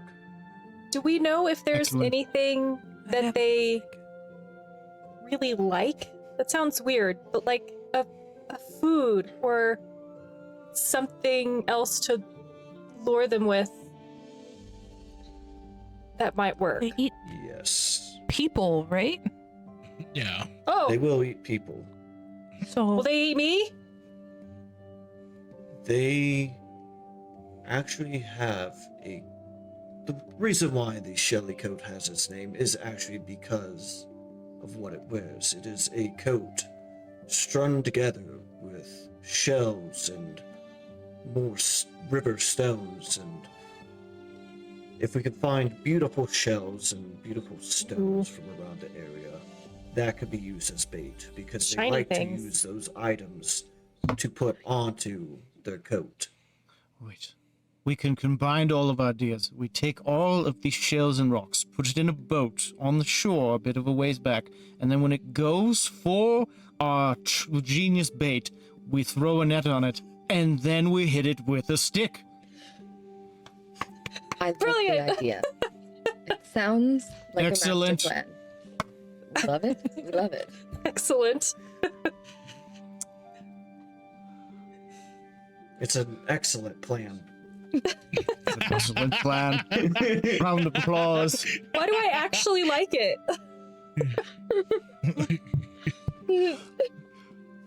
I We love smash that. it with a hammer. That's what several thousand years of experience gets you. well, it should be Half-baked ideas. divide and conquer. People get nets. I wanna search for other shiny people find things. Shiny thing. Have a Right. creature's very good at finding shiny things. I will purchase a boat from the wharves. I feel like we can just talk with Jasper and get Jasper's boat, since he seems to never use it. True. I shall endeavor to purchase it from him, or perhaps rent it, and then if it gets damaged, we'll go from there. Christoph, perhaps you go to get a net, and then for our two new friends, nets, boat, or shiny things. Shiny. Shiny. Yes. Excellent. All of our bases covered. All right. Yes. Good luck, everyone, and I'll go back into the bar. Oh my god. Good luck, everybody else.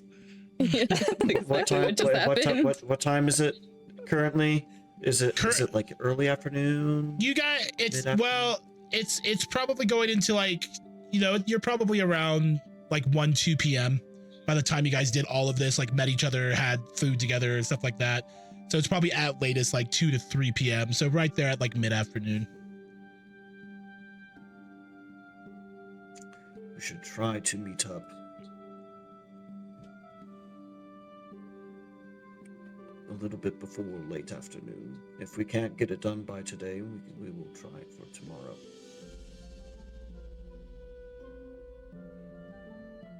Already walked away. Yeah, sounds good. I feel like Mimsy's probably already walked away too, in search of shiny things. Yeah. I'm following. I'm following Mimsy. It's just Kristoff and Boss is like, I Sister. grab Adara's dress and I trail her. Like, kid. Come. Shiny things. Shiny things. I start a little chant. I'll just approach Jasper and offer to rent or purchase his boat, whichever he's willing to do. Yeah, Jasper's lit at this point. Like you paid for the whole day, so he's taking full advantage of that. And he goes, "Oh, hold on.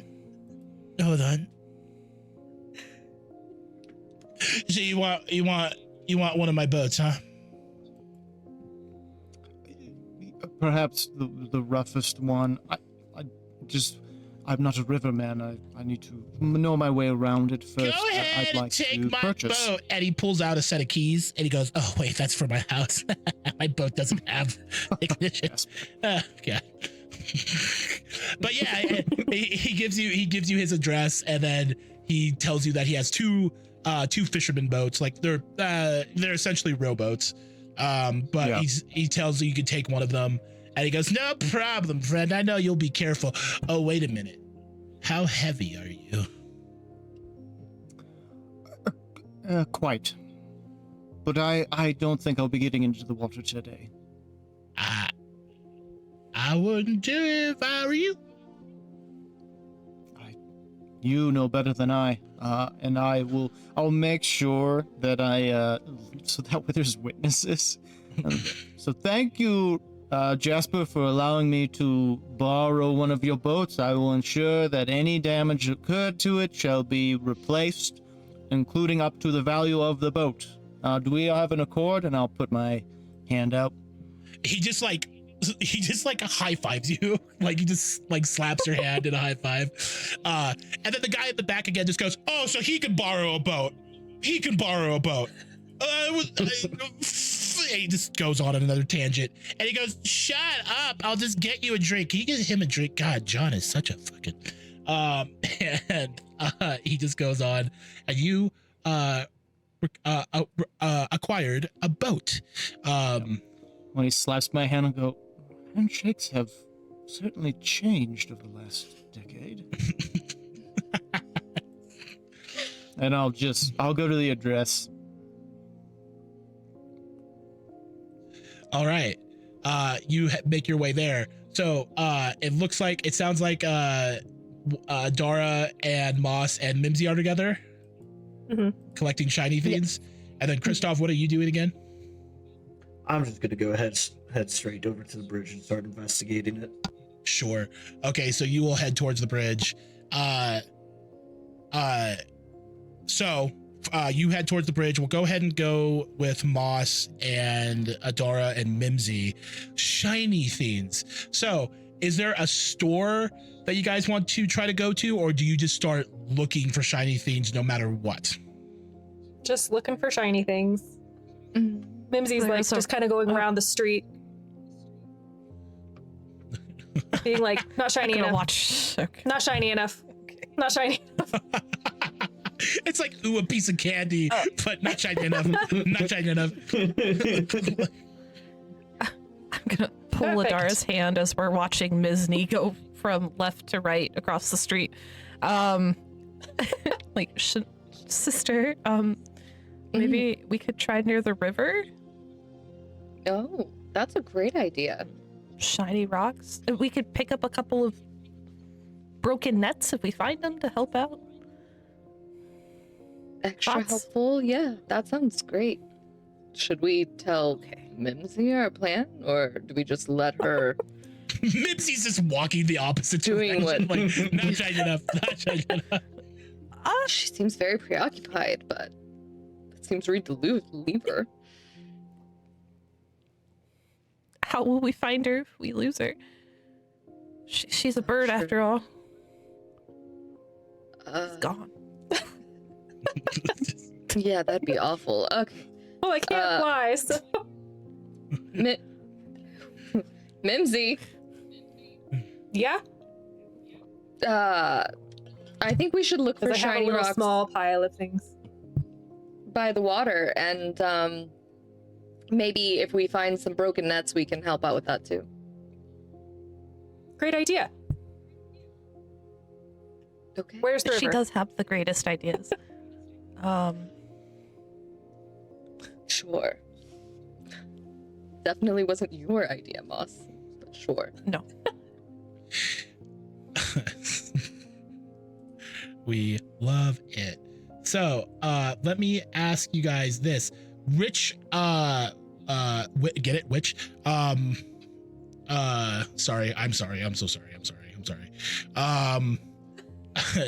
So, do you guys want to head to the big river, to the north, which is known as this Crest River, or do you guys want to go to the smaller river known as Pebble Creek, to the west? Which river are you guys going to collect rocks? Pebble Creek. Whichever one's Sounds closer. like it might be promising, but yeah, Sure. whichever one's closer. Sure. So, you, Mimsy, and Moss, you, Adara, start making you guys way west. And, you guys kind of, went towards the center of town, and now you're kind of traveling west, going past like Creek Bend Yards, which seems to be kind of like a working residential district. Plenty of people just, again, moving to and fro, sounds of work everywhere. And you guys kind of like try to stay away to the south where the Quarry Hands Walk is, because that seems to be like the working district, and there's a lot of loud noises over there, and it's just but you guys make your way to Pebble Patch, which is kind of the low end district, the quote unquote poor district of Creekwall, where people just kind of live in shacks, like, double wide trailers, classic kind of simple living, as it were, where a lot of people have like just their personal little docks to go jumping into the river or to take a little rowboat. There's people that have just like little floating rafts that they're just laying on and stuff. Very simple living, into which many people in this district look not miserable, but just happy to be part of life here. And like when you live by a source of water and you're eating good fish every day, there's really not much to complain about, or at least that's the mindset. And it has like a kind of a weird situation in Pebble Patch, because it seems like everybody's property is just kind of shared.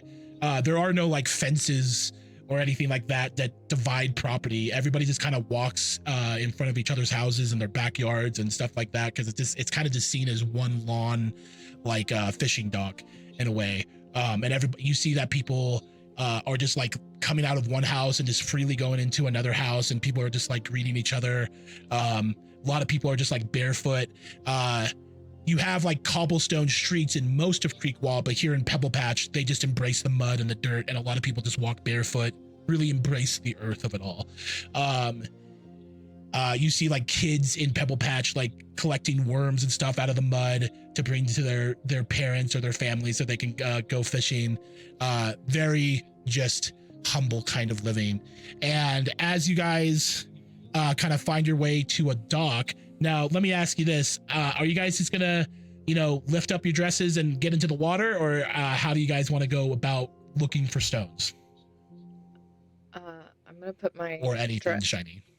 I'm gonna put my dress in sports mode, Okay. which is I'm just gonna bustle it and make it to about like right above my knees, so that I can have more So I don't dirty my dress, basically. Yeah. Yeah. And I'll take Sister. too. Oh. Sister. What about Pimby? Yeah, Pemby can help. We need all hands on deck, right? I'll send Pemby. Cog off to kind of like check the edges of the water, but Mimsy's not wearing anything up to her knees, so she'll just go kind of along with Adara. You see that Cog tries to go into the water and he immediately sinks No! and then he like crawls back out like he's just like struggling. He's just like struggling in the background. The shore. The edge of the water, not in the water, okay? I keep slipping. And, Oh no, it talks. Does he talk? Because we never established that. I felt like he does talk. He just kind of keeps to himself a Yeah, lot. Oh, a yeah. little bit, yeah.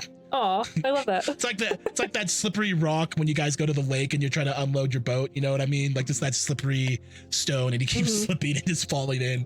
And then and it's funny. He doesn't have to breathe, but every time he's like, I almost drowned. And he's just crawling out. And yeah, you guys get into the water and start looking in. Go ahead and give me some investigation checks, unless there's anything else. You guys can't also roll perception checks if you're just trying to keep an eye into the water. It's nice clear water, so maybe you'll see something. Oh, 7.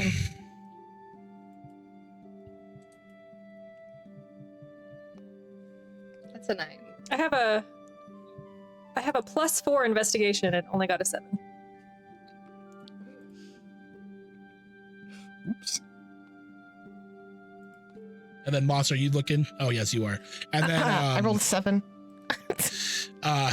and then I will remind you guys, as a since we're playing technically 2024 D&D, the humans in the group do have your daily heroic inspiration.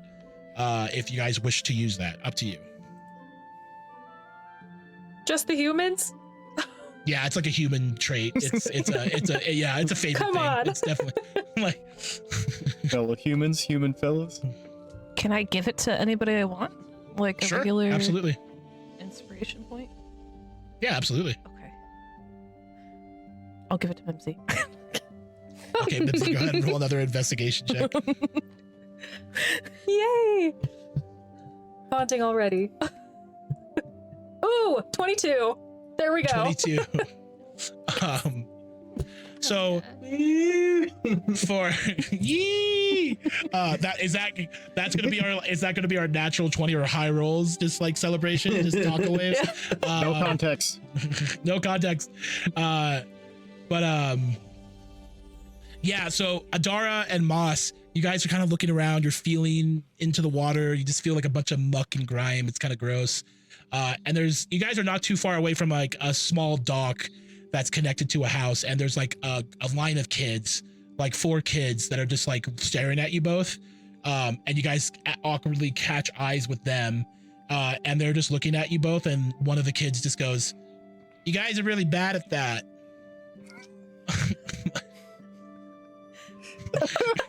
Oh, yeah? You can do better? Yeah, we can do better.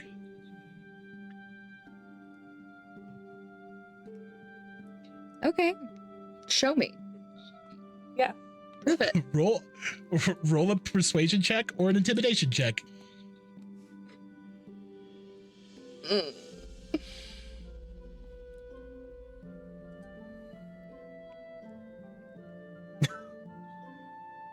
$20. Ooh. Huzzah.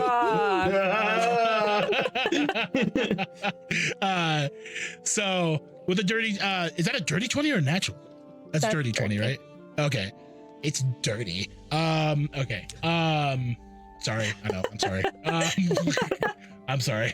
I got excited. Okay, I'm sorry. Dirty little 20. There's such a dirty 20. Stop. Cody, just like hard stop. I'm cool with giant crickets and fucking Jasper, but not this shit. But the kids kind of just look at each other, and like you kind of say, "Prove it, Adara," and they all kind of like stand up straight, and they just go like, "Okay." you're on. And like they all four, one by one, jump into the river and start swimming into the river and looking for shiny like rocks or just shiny anything for you guys. And now, you know, you have a moment where you just kind of look over at Moss, and you two are just now kind of enjoying the river now. Now you guys can just enjoy the river and let the kids do the work. Classic babysitting. Mimsy had no idea that conversation even happened. She's just searching for things. We've gone to not shiny enough to a piece of candy. Ooh, a piece of candy. You are finding so many shiny things. You're finding like shiny little trinkets, rocks, things that people have just lost in the river. Yeah, you're finding like jewelry. You find a ring that is like you think that you might get a little bit of money off that. It looks like a very nice ring. I keep that. Okay, stick it on. That. Okay, you just keep it on. And go ahead, Mimsy. Go ahead and roll me a D100. Oh no! Why do I have a bad feeling about this? Oh, it's so bad. It's almost like you put on polarized glasses. Oh, true. I rolled a 1. Oh, 1. That could be good though, maybe. It could still be good. It's either really good or really bad. Good. We're gonna focus on the first part. Really good. really good. Positive vibes. So good. Okay. So good. The best ring. Like, geez, The ring is man, lucky. a 1. The ring is The lucky. one ring. The ring is, yeah, the one. It's the one The ring. one ring. One of the kids surfaced from the river. New and said, campaign. Give us back the precious.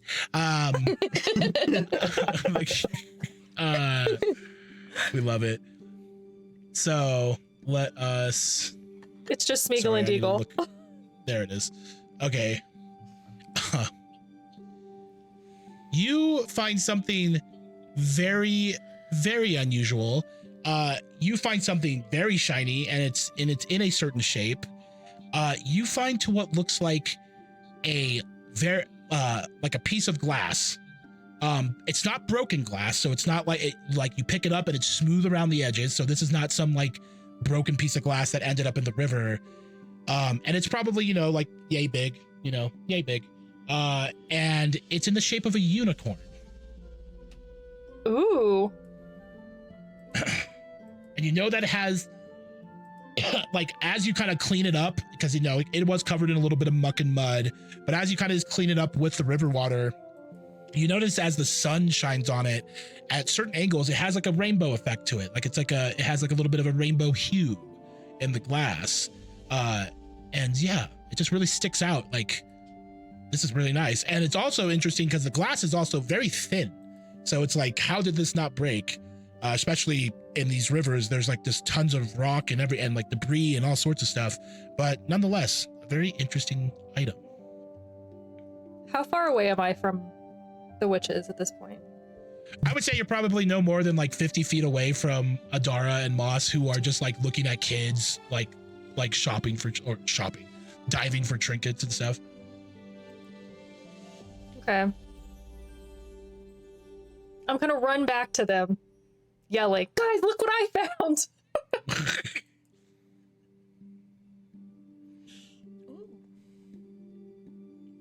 Ooh. What is it? What I did don't you know. find? It's just it's unicorn glass. I just thought it was cool. Is it not cool? Is this not fun? Okay. No, it's Ooh, no. Hold it up to the light. Look, it has a rainbow through it. we love that for you. That's amazing. Never seen anything like it before. That's very pretty. She just sticks it in her pocket and just runs right back to where she found it. Okay, bye-bye. She's doing a great job, sister. Doing great. Love that. She's finding glass unicorns that shine rainbows. Good. How old did she Useful. say she was? Seems a little childlike, but we love that for her. Absolutely. The 4 kids eventually come up to you guys, and all of them have like handfuls of just like mildly shiny rocks and debris and stuff like that, and a few really nice like shiny objects. Adara and Moss, both of you go ahead and roll me a D100.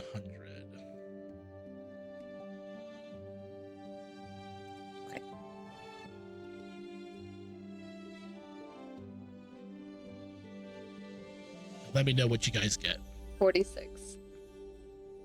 62. 46 and a 62. So, sorry, one moment. I'm all over the place. Cool. So, let's see here.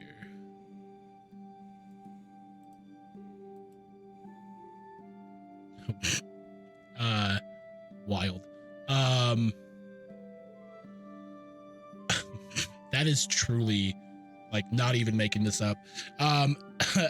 Adara, you end up like you look through the collection that these kids brought you, and within the collection you notice like a piece of parchment, and it's like a folded piece of parchment, and again this parchment should be very much like destroyed unless it just got into the water, but it doesn't make sense. Like this should be a piece of paper that has dissolved for the most part, but it's almost like it has maybe some kind of wax over it that's kind of helps it become water resistant. And you it's all folded too, and you unfold it and you see a beautiful picture of what looks like an orange tree, and as soon as you open it and look at it, it smells like oranges. Shut up. This is not shiny. I said shiny. This is not shiny, but I will take this. This is now mine. Thank you. You don't get it back, and I'm not giving you anything for it, but thanks. That was not the assignment. And for you, boss, amongst the not so shiny things, you find a little wooden figurine, little tiny wooden carved figurine, something that somebody possibly just was carving on their patio or on the docks at some point and maybe accidentally dropped it in the river, but it's in the shape of a mouse. Oh. It's cute. I'll pocket that. Sure. And we love that. We love that for you guys. And yeah, Boss found a mouse. You guys in the next couple of hours, like next few hours, collect all these shiny things and are doing great. Good job. Like really well done. And as you guys are kind of just enjoying the river and enjoying the sounds of kids playing in the river and the sounds of families like joking and, you know, some of them hollering about whatever, and, you know, just the classic sounds of just people living life around you, we go all the way back to the east side of town where, Christoph, you end up at the B Bridge, the Brolden Bridge, the main bridge. I don't know why I'm giving these bridge so many nicknames. The bridge. And you do see on the inside of town, there are 2 large wooden towers that have delve guards up top with crossbows, and some delve guards hanging around the like the perimeter of the bridge. You see a couple of people and guards kind of stepping on the edge and looking under the bridge and whispering tales or rumors about these creatures that apparently are coming from the river and stuff. And many people are wondering if there's any action going on under the bridge. What do you do? I'm just going to head straight down to the banks and start making my way towards the bottom of the bridge. You hear some lady that notices you like stepping under the bridge going, "Oh, finally, I thought somebody, I didn't think anybody was going to investigate. Tell us what you see." And as you like step down, completely like ignore. yeah, just completely ignore. go ahead and roll me an investigation check, unless you wanted to roll anything else. I think investigation would work. Thank you, Blood Hunter Feet, for making this at advantage. So we got a 17. A 17. Okay, so with a 17, you do find something here. Underneath like a group, like you see like a group of stone and rock, which by the way is rather like large stone and rock. Like this is not, no normal humanoid or mortal is going to move these rocks. So somebody or something having the strength to move these rocks in a group, and it almost looks natural, but you catch it and you see like this is not a natural formation clearly, and you kind of move the rocks around a little bit. And actually go ahead and give me an athletics check real quick, if you would, please. Of course. That's going to be a 16. A 16. So yeah, you easily move rocks around, and you see kind of like a bump in the ground underneath the rocks, and you dig through the mud and dirt and see a huge collection of shiny rocks and things. And you also notice a bunch of other stuff, fish, nets, money, not just stuff that you can find in the river, but clearly shiny things that you can find within town. There's like a lantern, like one of the street lanterns. There's a stop sign. No, I'm kidding. But there's several knickknacks and whatnot, both in town and in the river, gathered up here. And you find also a gold coin purse. Sorry, brain fart. You find a gold coin purse that has 25 gold pieces in it.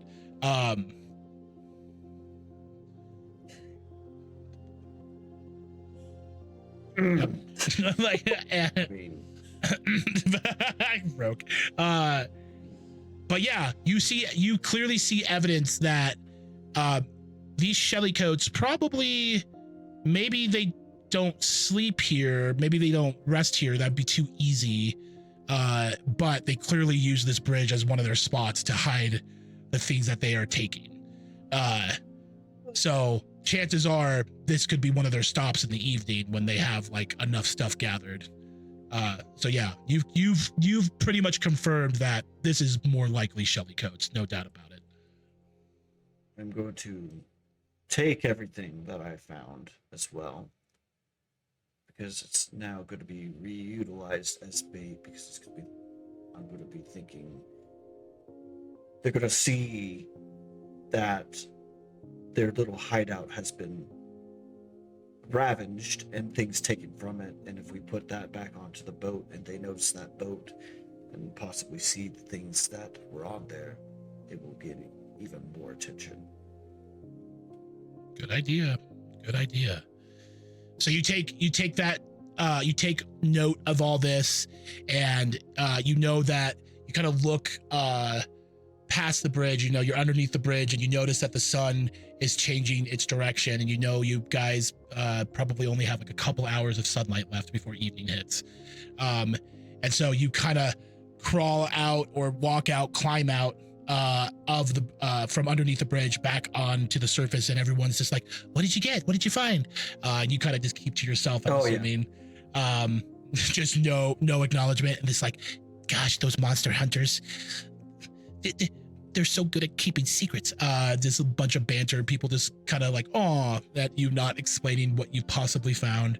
And Christoph, you go back into the city knowing that your comrades should have acquired a boat and hopefully enough shiny things to attract these shellycoats. And as you go back into town, we go back to a bird's eye view above Creekwall, and we are just now seeing the beginning of a story, and we'll certainly see how it unfolds. But that, everybody, is where we will end today's episode. Huzzah! Huzzah! Huzzah! Huzzah! All right, so that is where we'll end today's episode But we'll see everybody again soon in the world of Veurna.